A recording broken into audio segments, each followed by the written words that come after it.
I think you got it. Hi, this is Django with Burlington Gone Wild, the show where I interview local luminaries and people of interest that I meet here in Burlington, Vermont. I'm at my first cat convention, and I was looking at how things work here, and I saw cat displays. So I'm talking today to one of the judges. Is that correct? Yes. Walter Huzdtler. Huzdtler. That is a great name. And will you tell me, first of all, where are you from, Mr. Huzdtler? Okay, I'm from New York City, New York, Manhattan, Greenwich Village, West Village. And how did you get into the cat judging? Well, way back there in the late 50s, 59 exactly, I bought a kitten, and the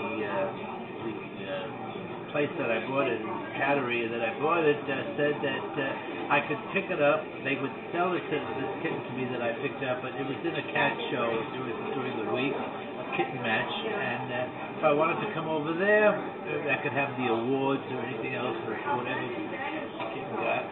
And I got to the kitten match. It was in a catering hall down in the basement somewhere, and I was bowled over. I just completely changed my life. It was catharsis. With the owner only of wonderful, I call it a feline experience. Sort of like a religious thing happened. I knew that I was going to be connected to that, and it wasn't so much that I was getting my kitten. I didn't care whether it won or lost. It was just the whole idea. All these kittens. I was fascinated. So I came back. When I came back to New York, I immediately went to my first cat show, and my kitty didn't do that well, but at that show I was also pulled into being the steward, which is one of these. See, like this guy over here, my Carl, very good steward, by the way. Carl. He, when I was much older, he's the young. Yeah. You know what happens to me is I started with that being a steward, and I became a judge. So, and I kind of thought, if I remember correctly, I kind of still thought I saw myself as a judge, even those years. Anyhow, how long was the path before you became a judge? Right. It was just basically cleaning up. You know, you wash down cages and so forth. So when I came back to New York, I did it a few times, and then pretty soon I started to clerk. I didn't know very much about it, but I learned on the job. And second part of the Celebrity Championship then I got more invested in getting good cats, and I learned a lot by being a part of the operation of being a cat show. Cat show was you get a judge, he's got his clerk. That's for the second part. He's got a clerk, the All-British maybe one or two Championship clerks, final and he's got stewards. So as a steward, I got to watch and learn everything, and pretty soon I was getting to say, I think I can do this. I think I can do this. And that's what happened. And that's my history. I bred Siamese and Abyssinians, and then one day in the late 60s, someone, a judge that I had been working for, suggested that I apply to the judging program. And I said, oh, I know, but I don't think I've had enough experience. And but then in 1970, a lot of judges had left the planet, you know, and so forth, and they really needed judges. And so I was asked again, and I thought, well, maybe I should try it out. I didn't really think I had enough experience, but I tried it out. I said, oh, what the hell, I can, do that.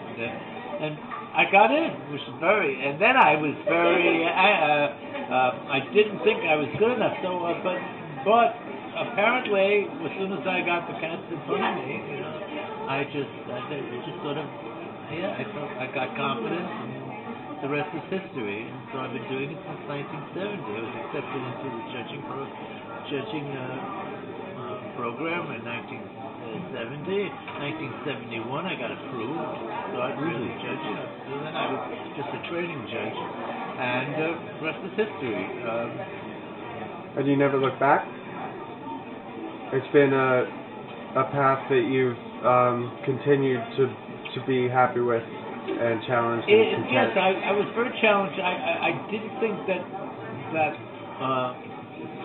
when I started We out... know a couple of you are in another ring, but most of these cats are not. Ring one. 1959 to 1962, 1963. No, it was 60. No, I was 62 because I remember Kennedy died. So it was around that time. I think that's when I started having a cat and competing. But I was always busy behind the scenes, doing, being a clerk and so forth, and figuring my cat. I just liked being a part of the cat show. I felt very kinship.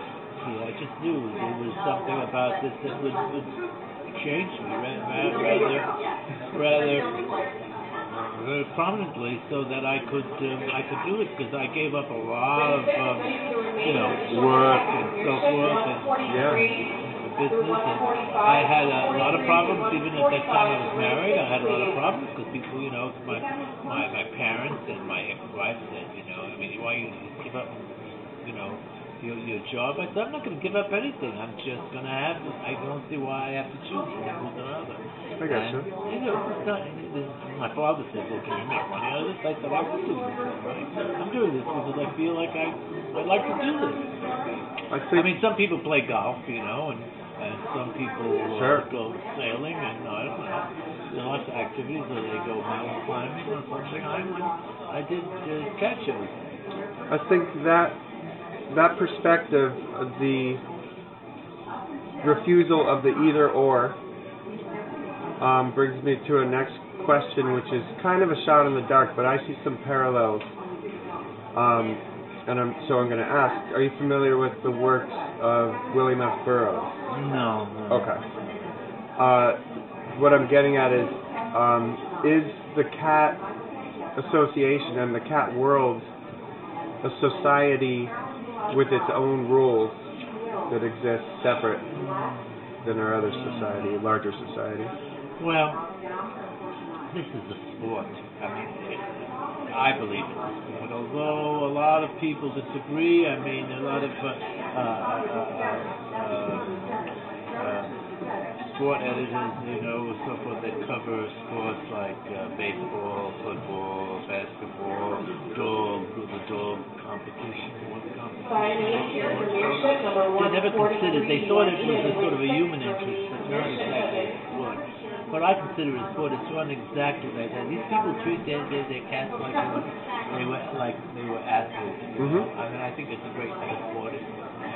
Okay. They condition them, they presentation, and all of that, the physical response that you get when you handle the cat and so forth, that that you're judging a cat that's muscular, strong, slender, whatever.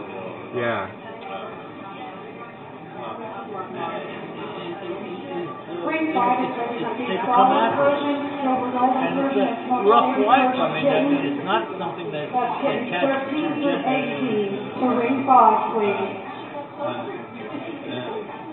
are part of their nature, because they're kind of secretive. But cats adapt very easily, especially over the years that since I've been started to judge, and that's like 43 years. Right.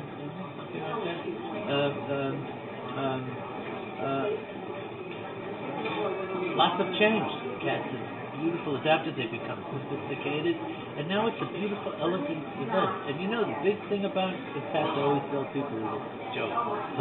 With a dog show, you have to worry where you have to step. In a cat show, you never have to worry where you're going to put your feet down. Nice. That is a good metaphor. And it's an elegant event. It's a wonderful, elegant event. And the cats, I've always get, I'm still enamored with it. I still get a big charge out of it, especially as a judge. I don't think I was ever that competitive with my cats, because I kind of turned started with the cat show and the idea that there were so many cats to look at, and you know, and so forth.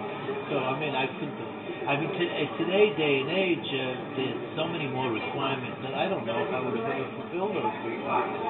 But back then, I seemed to impress a lot of people by whatever knowledge I displayed to them, and they suggested that I become, and I took that suggestion after a while. And even though I admit I wasn't comfortable at the time, because I really thought that I didn't have enough experience, especially breeding. You know, because there's a difference between exhibiting and breeding a cat. Sure.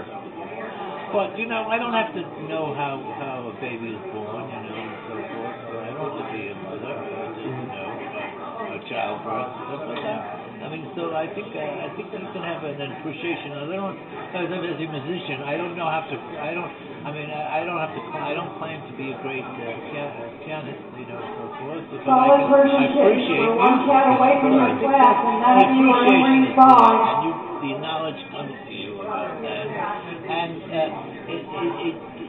it is a very subjective analysis because each judge brings their own personality into it, and their own imagery of what they want from that particular breed. What do they want to do? But I think that's in every analysis of every sport that the judges or the umpires, you know, figure out what. When available, ring 4. So what is the most controversial issue in the cat judging world?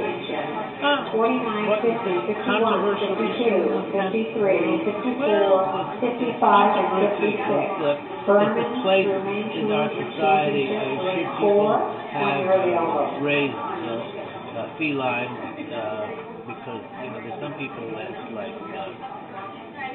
different organizations that are concerned with PETA and things like that.